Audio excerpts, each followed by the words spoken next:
Hello everybody and welcome back to World of Warships Legends. My name is Spartan Elite 43 and tonight we have a video sent in as part of a collab between me and Tbull. As you can see, Tbull runs Abe Helsinger, that is the Halloween commander for the Japanese. I have never actually used Helsinger myself, so I'm not gonna say anything about the build. I haven't actually had a chance to look. I usually don't use the Halloween commanders other than Hyde. I do use Hyde, but I don't really feel the need to use any of the others. Anyway, so without further ado, let's get this party started. Now, the first thing you're going to notice is Bugard is in his Yudachi. Yudachi is everybody's favorite destroyer. You guys know this. If you're in a match and you're not in a Yudachi, you hate its guts. If you're in a match and you're in the Yudachi, you still hate its guts, but you laugh the entire time you do it. And I'm sure this will be very, very similar. Now, I don't know all of the perks that he has, but I can tell you this.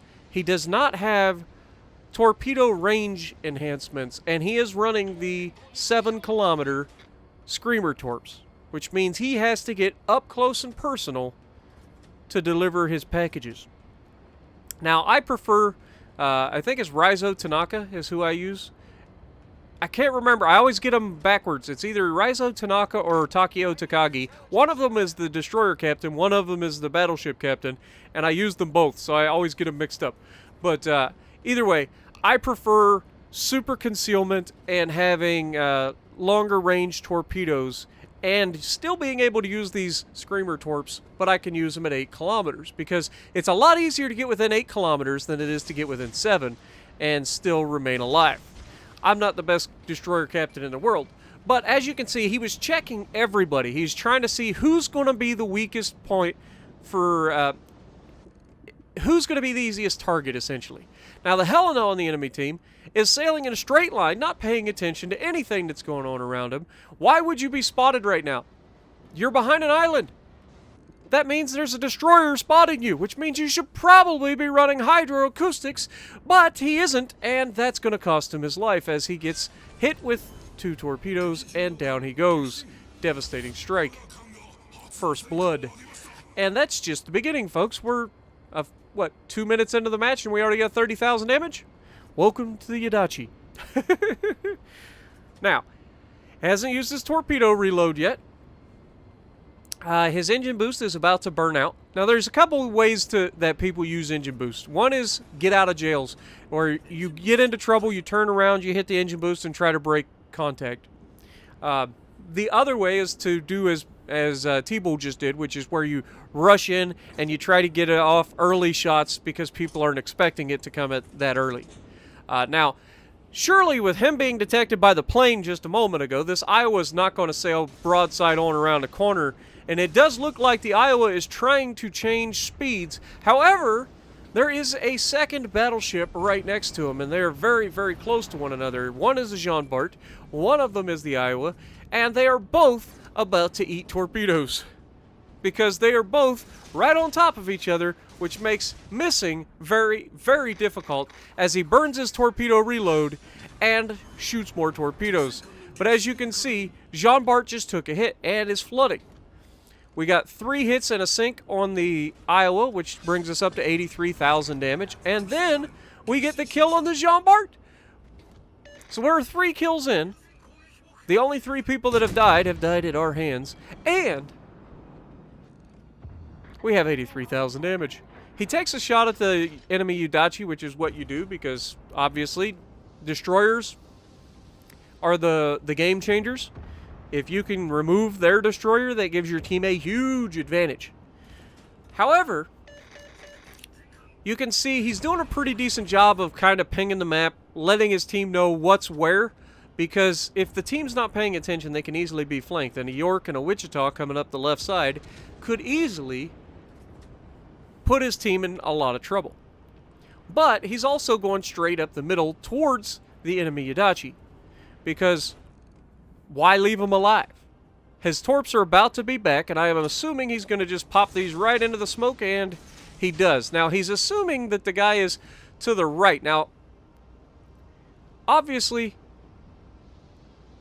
he's using, what do you call it? The is it twist and track that gives you the location of the enemy, or roughly the location of the enemy?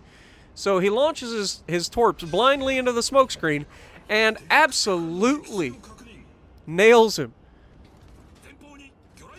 And that was huge. So now their team is down down a destroyer. Torpedoes spotted coming across mid. They should be aimed at him. If not, then they're already detected, and the cruiser that's over there should have no trouble dodging them. But it looks like his next move is going straight into the enemy base. This does two things. One, it makes the enemy come at you. And two, it secures the win for your team. Now, I don't know how many times we've said it over the times that me and Tbull have done these videos. We always try to do collabs, and also, I forgot to mention at the beginning, I will leave a link in the description below as well as a link at the end of the video if you could just click on it. Go to Tbull's channel. He's going to have a video of me. I'm not sure if it'll be up when this video goes live, but there is supposed to be a video that I sent to him that is absolutely awesome that you'll want to check out his commentary on, because I'm interested to hear it. As a cruiser player, like as a really awesome cruiser player, I mean, he's a great player at anything, as we're seeing in the Yudachi right now, but as a really great cruiser player, I really want to hear his take on my game in the Cleveland. So it's a doozy. It really is. So you guys will want to check that out for sure. But like I said, link will be in the description. Link will be at the end of the video. As we got the Alabama here, now Alabama knows that there's a destroyer hanging around. But the thing about the Alabama, it's got very good turning.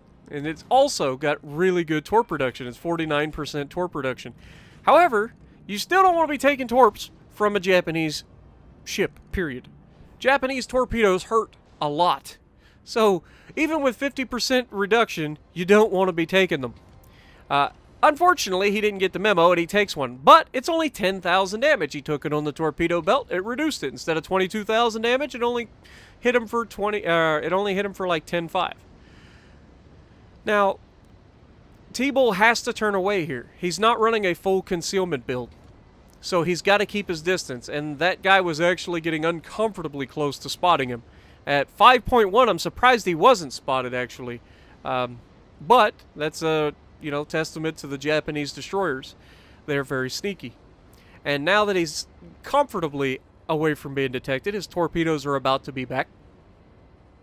This Alabama knows this is coming. Everybody should know this is coming. It's a Yudachi. And so he's turning, trying to avoid it.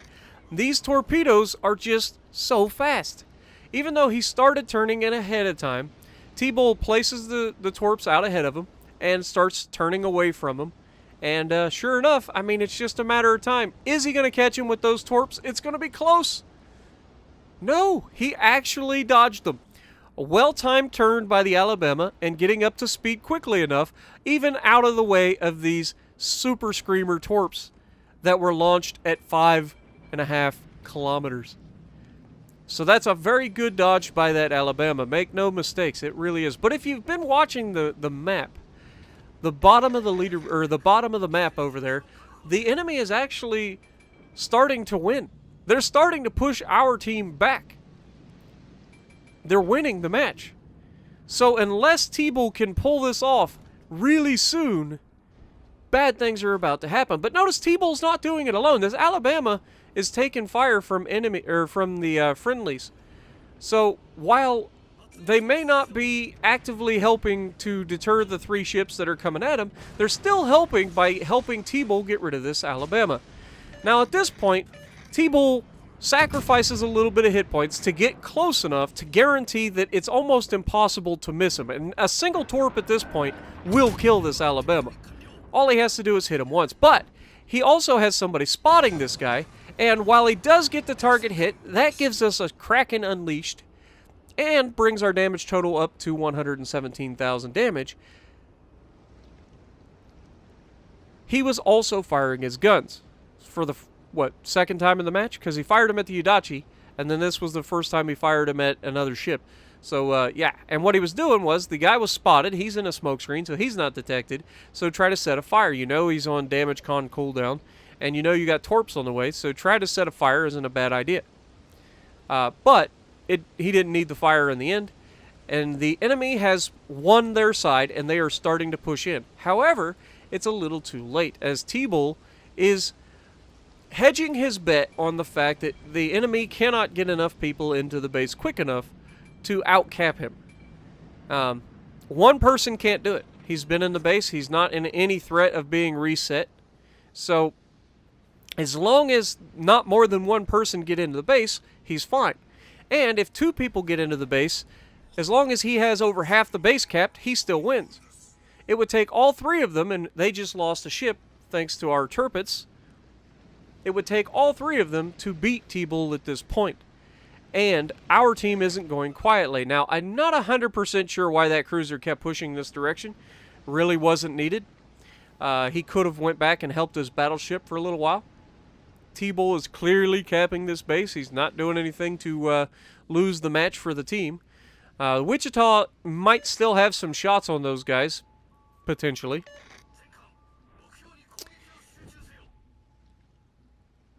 And you can see Tbull's still pinging the enemy ships, telling them, "Hey, shoot at these guys, man. You're just literally sailing around doing nothing at this point. You need to try to help." Now, yes, you did help with the Alabama. We'll give you credit for that. But you kind of just left the turpets to die. And now you have 2 people getting into the base over on the other side. But it's too little too late. They cannot possibly win this match. But Wichita actually ends up going back to play base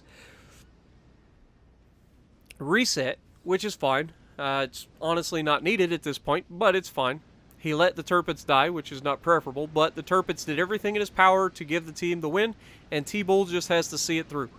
So while the end of this match may not seem, entertaining or crazy, it's actually a skilled play. Like if you're out to win, this is what you do. You kill what you have to, and you get into the enemy base, and you win the match. Okay? If he would have chased that damage, who knows what would have happened. If he goes back and gets caught by those cruisers, it's game over. The Adachi's limited health means that he wouldn't be able to outlive it, most likely. And on top of that, if you damage chase and you come up lose, that's game. But if you get into the base, you can capture and you guarantee the win. So even though the team ended up inevitably failing on the other side, they did enough, and Tbull was able to secure the win. So, hopefully you guys enjoyed. 117,000 damage game, 9 torpedo hit, devastating strikes, 3 of them, first blood and a Kraken. Not too shabby. So if you like what we're doing, punch the like button, leave a comment below, subscribe to the channel if you haven't already, and as always, I will see you in the next video.